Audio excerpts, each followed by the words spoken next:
जी हां, नमस्कार। मैं रजत शर्मा। पेंशन धारकों, आप सभी ने बिल्कुल ही सही सुना है और सही वीडियो पर क्लिक किया है।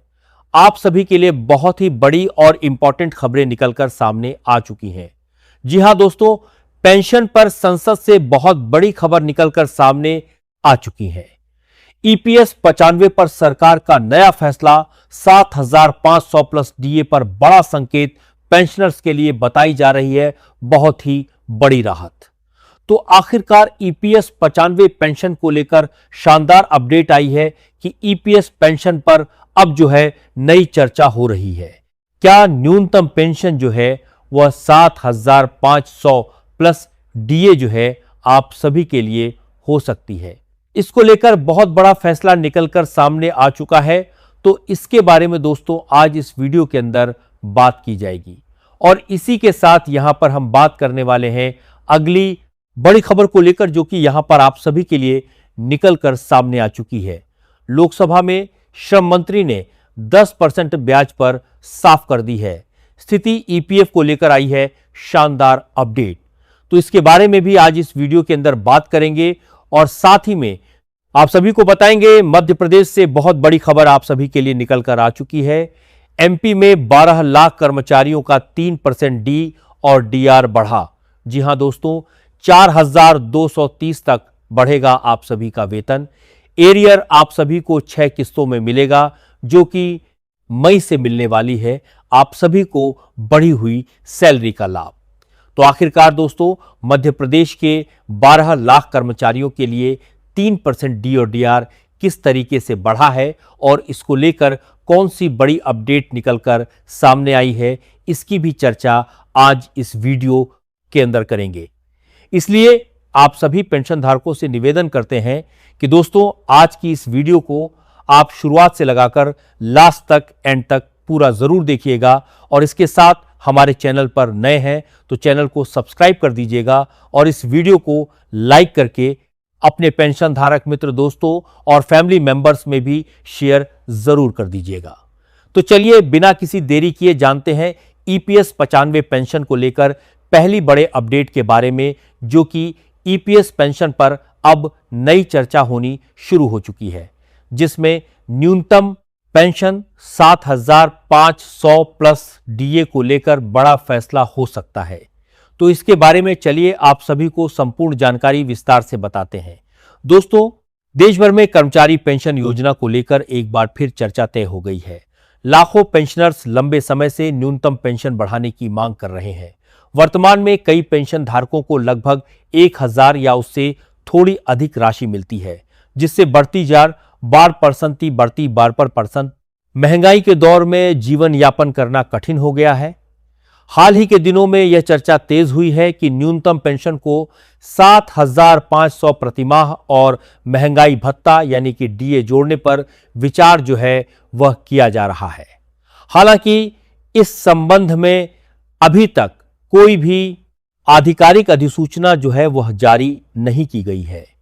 ईपीएस 95 एक पेंशन योजना है जिसे कि कर्मचारी भवन निधि संगठन द्वारा चलाया जाता है और इस योजना का उद्देश्य संगठित क्षेत्र में काम करने वाले कर्मचारियों को यहां पर सेवानिवृत्ति के बाद नियमित पेंशन उपलब्ध करवाने का है।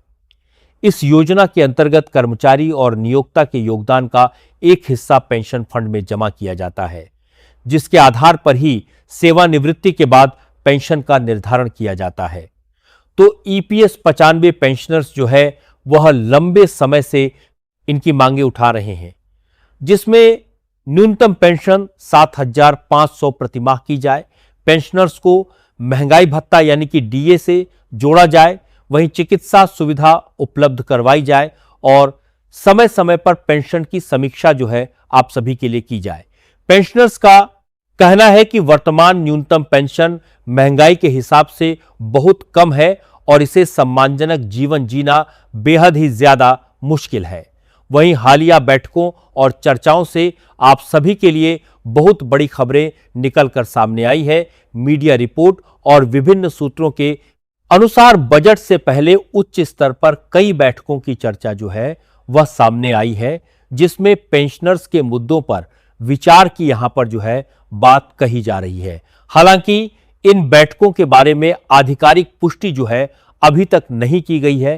कुछ रिपोर्ट में यह भी दावा किया गया है कि सरकार न्यूनतम पेंशन में बढ़ोतरी के विकल्पों पर विचार कर सकती है। इसमें चरणबद्ध बढ़ोतरी या कम पेंशन पाने वाले पेंशनर्स को प्राथमिकता देने जैसे विकल्प जो हैं आप सभी के लिए शामिल हो सकते हैं।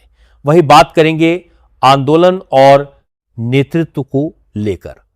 तो जी हां दोस्तों, ईपीएस 95 पेंशनर्स के आंदोलन में कई सामाजिक संगठनों और नेताओं की सक्रिय भूमिका जो है हाल फिलहाल के अंदर रही है। आंदोलनकारी नेताओं का कहना है कि यह केवल आर्थिक मुद्दा नहीं है, बल्कि सम्मानजनक जीवन का भी इसमें सवाल उठता है।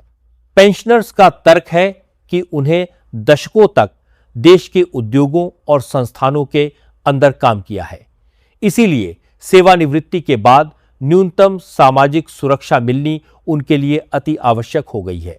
वहीं बात करते हैं सरकार के सामने इसको लेकर जो आर्थिक चुनौती है वह किस तरीके से और क्या है इसके बारे में। तो दोस्तों, विशेषज्ञों के अनुसार यदि न्यूनतम पेंशन को 7,500 प्रतिमाह तक बढ़ाया जाता है तो इससे सरकार पर हजारों करोड़ों रुपए का अतिरिक्त वित्तीय बोझ पड़ सकता है। इसीलिए सरकार को किसी भी निर्णय से पहले वित्तीय संतुलन और बजट प्रावधानों पर भी विचार जो है यहां पर करने को पड़ दिया जाता है सकता है। वहीं साथ ही साथ कुछ विश्लेषकों का सुझाव है कि भविष्य में विशेष पेंशन फंड या चरणबद्ध सुधार जैसे विकल्प जो है वह अपनाए जा सकते हैं। साथ ही साथ बात करते हैं वायरल दस्तावेजों की सावधानी को लेकर भी, तो हाल ही के दिनों के अंदर सोशल मीडिया पर कई कथित तौर पर दस्तावेज जो है वायरल हुए हैं जिसमें पेंशन बढ़ोतरी के दावे किए जा रहे हैं, लेकिन जब तक श्रम मंत्रालय या कर्मचारी भवस किया जा रहा है। धन्यवाद।